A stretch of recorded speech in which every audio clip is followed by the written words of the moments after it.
What's going on, everyone? I am TST's the Mudman, and it's time to figure out what we are going to play this weekend. This is going to be an extra spicy weekend ranked event, because just yesterday we had a big balance patch, lots of exciting card buffs, couple of card nerfs, and the balance patch just came out one day ago, so none of the archetypes that we discussed today are going to be particularly refined. And on top of that, we're not going to go over any specific death deck lists, because Board Wipe Death is still the best death archetype. The other archetype being Zombie Death, and the balance patch didn't affect either of those archetypes at all, so there's no reason to discuss any Board Wipe Death decks specifically. We're also not going to discuss a specific Deception deck. Not because Deception is bad, but Deception is definitely going to be really good. It's just, like, as of this balance patch, it's only been a couple of hours since it came out. I haven't found a great Deception list, like, with the updated, card pool. I was really hoping to find something with Professor of Murder, but, no one seems to have found a great list yet, or at least that I've seen. So if you like playing Deception, definitely keep your eyes peeled on the top 10 ladder, see if anyone's playing Deception, and give their deck a copy. But yeah, we got some exciting nature decks, magic decks, war decks, light decks to go over. And before we get into any specific lists, let's look at the mythic meta as of the last day. We're set to the last day because, as I've said a few times, we just had a big balance patch, so everything before one day ago is irrelevant. And as you can see, we're sorted by god popularity. Things are wild. Nature, still the most popular god.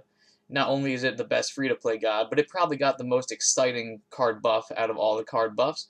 And then slot number 2, not war. The second most popular god of the last day is magic, then deception, then finally war at the 4th slot, followed by death, and of course light at the bottom, because light is forever the ugly duckling, so it seems.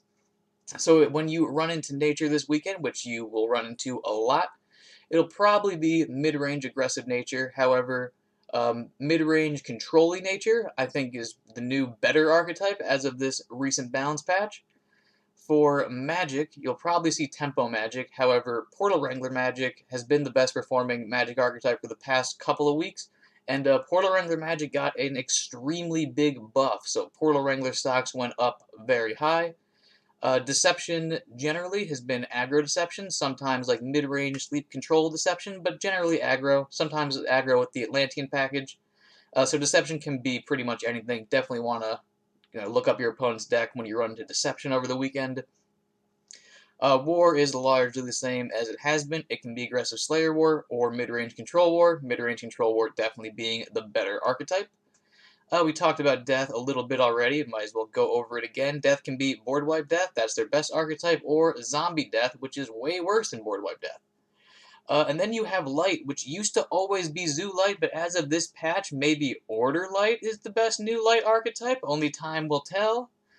But yeah, now that we've discussed a general breakdown of the meta, let's jump into some specific deck archetypes. Alright, and the first god I'd like to discuss will be Nature. I've got 2 different nature lists for you. We got this control-y mid-range nature deck, and then more of a true blue mid-range nature deck. As of this new balance patch, it seems like more control-y nature is going to be viable because nature has gotten a reason to go to 7 mana with Sage Renewal.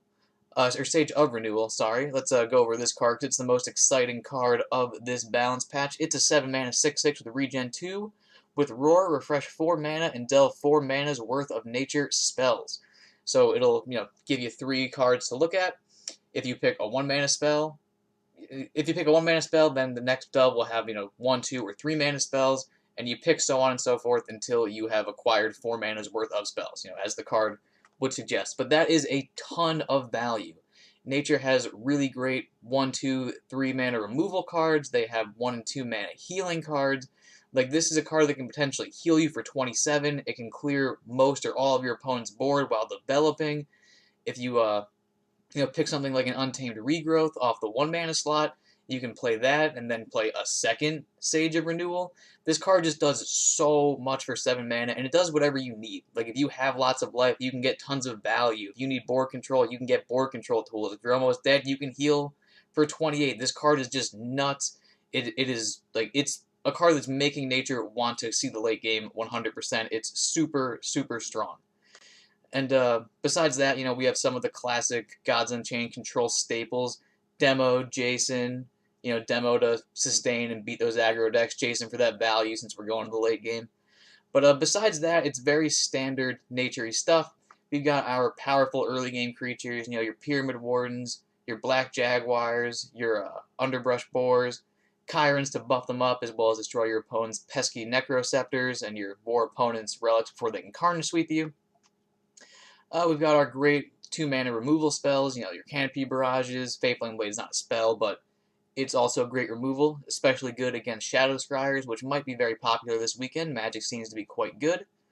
Underbrush Board, that's an obvious removal card, super strong, super high tempo. Celestial Stag is always good, but now that we're going to the late game, getting more value is even stronger, and it's still a super solid creature. 3/3 on turn 3 is strong. Blessed is good. Lightning Strike, also obvious. We've got 2 copies of Aggrador Protector in here. Since, we're trying to get to the late game, this is a decent creature. It destroys Black Jaguars. It has frontline to get in your aggressive opponent's way. Just, super solid card. Selena is a nature staple. Super strong, hard to remove, good at removing creatures or dealing damage. Avatar of Nature, also, nature staple. Huge stats, heals you. It's just great. Veilward Minotaur. May be getting more popular, seeing as Brazen Moose was recently nerfed. Brazen Moose is now just a 5/6, so it no longer destroys Guild Enforcers or Demos, so it's not necessarily great. Veilward Minotaur not only heals you and gets you a little bit of value, it's not even confused, so you get to decide where it goes. So now that Brazen Moose is a little bit weaker, Veilward Minotaur stock might go up. Giant Penguin's still in the nature decks because he's still great, has great immediate board impact, clears creatures, is threatening. The Hunt, simple, board clear. If you want to go like an even more hardcore control route, you can throw an Enchanted Vines in over the Hunt. We already discussed Sage of Renewal. Sage of Renewal is crazy. And then, then we have your classic control tools. Jason gets you more value in the late game for when you're playing other control decks. Demo beats aggro opponents. Easy peasy. And so now let's jump into the budget variant. So this deck is super similar to the last one. It just removed all the expensive cards. As you can see, no more Jasons, Pyramid Wardens, or Demos. But the deck is still super strong. It's definitely not as control-oriented. You can see the curve lightened up a bit. This is more like, true blue, mid-range. You can see you have just good creatures all the way up the curve. You got your Black Jaguars, you got your Rabid Bears, your Overgrown Rhinos, sorry about that, your Starving Sabertooth, that same Veilworn Minotaur. We got a Charging Oryx in here for like a little extra late game burst. This card I think is a bit iffy. Maybe you only want your 2/7 drops with your Sage of Renewal, and maybe you put in whatever you want over Charging Oryx. Maybe you love Charging Oryx and you want to put in 2. I don't think Charging Oryx is bad. I think it's super decent, and best of all, it is absolutely free, so perfect for a budget deck.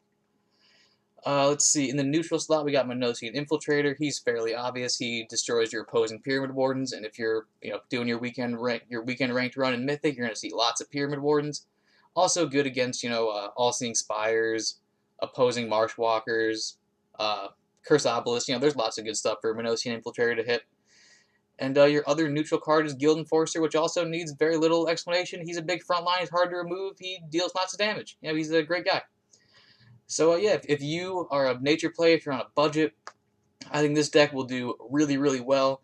Whatever nature deck you play, definitely throw 2 Sage of Renewals in there. This card is super fun. It's super good. This card is this might be the best 7-mana card in the game, and demos exist. Like, that's how crazy Sage of Renewal is. But that is enough of nature. Let's jump into the next archetype. Alright, the next archetype I want to go over is Portal Wrangler Magic. The Balance team just keeps buffing this archetype, and I think at this point it has reached an egregious level of power. See, now Portal Wrangler Magic has a true OTK. It can deal 30 damage from hand in 1 turn, and it's all because of the recently buffed Stormfield. This is now a 2-mana spell that gives all of your creatures spell boost +1. So now, when you fill up your entire board, you can give them all spell boost +1, giving you spell boost +6, which means your Forms of Unity deal 15 damage each, and quick maths, 15 plus 15 is 30. So you can no longer be slept infinitely until you fatigue. You can no longer be blocked by front lines or something. You can now legitimately deal 30 damage from hand. The only difference is now you really got to be sure to play your Portal Wrangler combo. When you can guarantee you get back to Warped Engineer, because you'll need your Warped Engineer to make either your Stormfield or one of your forms of Unity 2 mana cheaper, so you can pull out the entire combo for 6 mana. And we went over how the combo works last week, but we might as well go over it again because it's really all the deck does. The combo revolves around making 2 0-mana Portal Wranglers in your hand, so the combo starts with having a Portal Wrangler in hand, and having 4 mana, of course. Then playing 2 Warped Engineers, making your Portal Wrangler cost 0, playing a clone, getting you a second 0-mana Portal Wrangler, and then you close your eyes and you play Portal Wranglers until your board is full. However, with this recently buffed Stormfield, there is almost no counterplay to this deck. The only way to beat them if they get there Lost in the Depths early... Oh, I didn't mention Lost in the Depths. The whole deck revolves around Lost in the Depths. You get this as early as possible. You're looking for it in the mulligan. If you don't get it in your opening hand, you're foreseeing and drawing as much as possible, looking for it so you can obliterate all your 1-mana cards, leaving you with just the combo, which is that combo I said before, making your Portal Wrangler cost 0. But now, if you're playing against Portal Wrangler and you don't ward your face or something, which is not common, and you shouldn't really tech against Portal Wrangler because it's not a common enough archetype to tech against, you need to beat your Portal Wrangler opponent before they have 6 mana, or they'll just kill you and there's nothing you can do about it. So if you have the cards for Portal Wrangler Magic, if you like Portal Wrangler Magic, then Portal Wrangler Magic just really increased its power level, and it should definitely be a deck you think about playing this weekend. Alright, next up we have Light, but this isn't boring old Zoo Light. Oh no, this is fun, exciting new Order Light. That's right, with the new balance patch, the Order cards have been buffed a little bit, so Order Light might be viable in this new meta. And the main buffed card was Lips Are Sealed. Lips Are Sealed used to only affect creatures with 4 or more strength. Now it affects creatures with 3 or more, so it hits more stuff. And that's good for a multitude of reasons. One, it slows down your opponent's board. And, Light doesn't have great, AoE removal cards, so it slows down your opponent's board so you can develop your own board, win through tempo, normal Light ways. It's also really strong because it can produce lots of order, and it costs 5 mana, so it comes down right before your Archpriest of Parthene, which is, your main beat stick. He gets +1/+1 for each point of order, and this can potentially make lots of order.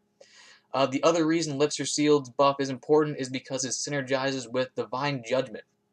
And Divine Judgment is probably the most broken card that doesn't see much play. This is just a 1-mana card that destroys any creature. It doesn't matter if it's warded, it doesn't matter if it has afterlife, it just gets rid of it. It's important to note that if you obliterate a creature, though, you do not get favor. It's not the same as destroying. You don't get any favor for obliterating, but it does go through ward. It's super strong. However, it needs an activator. But now that we have Lips Are Sealed to get more order, we have the Inquisitor Informant, we have the Watchful Hound, we have Cern, we have Helios Justicar, the Lips Are Sealed, of course, as well as your Archpriest, all to enable your Divine Judgment so that you can destroy any creature you want for just 1 mana. And of course, when you're playing against something like Order Deception or like Tempo Magic creature or decks that run order creatures on their own, you don't need the enabler. You can just destroy Monolith of the Storms for 1 mana and feel great about it. But besides that, we do some fairly normal Light stuff. Of course, you have your Lights Levies and your Highborn Knights. But as you can see from the curve over here, we go way later into the game. You can see we have a 7-drop, which is brand new territory for Light. We also have Jason for if the game really goes longer. Like this new Order archetype push thing has really turned Light from like an aggressive sort of mid-rangey deck to like a true blue mid-range deck. Like I said at the beginning of the video, this balance patch just came out, so these decks are not super refined. I think Order Light will definitely be good in the meta. This might not be the exact list, but this list has been performing well like the last couple of days. And it is definitely new and exciting, and it's a fun new taste for Light. And if you're a Light player, definitely give this deck a go. Alright, and the last archetype I want to go over this week is Mid-Range Control War. Mid-Range Control War has been the best archetype for the past couple of weeks, and it did receive a very small nerf in this last balance patch. Orcish Elite is no longer a 3/6, it is now a 3/5. And that does affect it for a couple of different breakpoints. It may be a minimal enough nerf that it still sees play. This list has removed the Orcish Elites in favor of Guild Enforcer. Guild Enforcer is just a decent 5-mana card, very fine replacement for Orcish Elite. But besides that, the deck is really all the same. It has excellent creatures, lots of great protected creatures, with your Master Tacticians, your Raid Revelers, your Adi, high stat creatures with Pyramid Warden. It's got amazing board clears with Carnage Sweep and Soul Survivor. It's got just so much healing with, your Ravenous Chimera, your Demogorgons, your Grand Hall, which heals for so much, your Hector, which heals for so much. You got your big value engine for the late game if you're playing against other control decks with strength in numbers. If you want more information about mid-range control war, it's been the best archetype for the past 8 weeks. So check out any of the previous What to Play Over the Weekend videos. We always talk about mid-range control war. It's really strong. It's still like an A or S tier deck, even with that very small nerf. This deck just does everything extremely well. It's got great board clears, it's got great creatures, it has so much blitz, it has so much healing, it can do everything, has game against every matchup. So if you're experienced with mid-range control war, if you have the cards to make this list happen, it'll get you lots of wins, and it should be a serious contender for what deck you want to play over this weekend ranked event. And like I said at the beginning of this video, we're not going to go over a specific deck list for Board Wipe Death, because, it's Board Wipe Death. If you own the cards for it, you know how the deck works. It's Death's best archetype. And unfortunately, we don't have a deck for Deception. I do think Deception is a good god. There's lots of very, valid, powerful archetypes.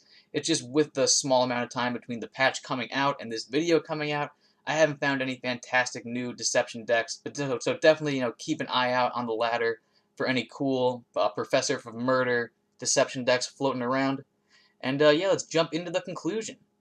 Alright, so it is conclusion time. We've done the thinking, we've looked at the new archetypes. What deck should we play in this crazy post-patch meta? Well, that answer is easy. Nature. Whether you've got the money for Deep Pockets Nature or Budget Bruiser Nature, Nature is a super solid god. They just got this incredibly fun new card in Sage Renewal. This card is super fun. It doesn't cost very much money. If you don't have it yet, definitely pick it up. Nature should be a great time. Both these decks should perform, totally well. But whatever deck you go with, make sure you have fun. Tell us how you did in the TST Discord, and have a wonderful day. Hey, you! Did you know that subscribing to the TST YouTube channel will increase your win rate by 6.9%?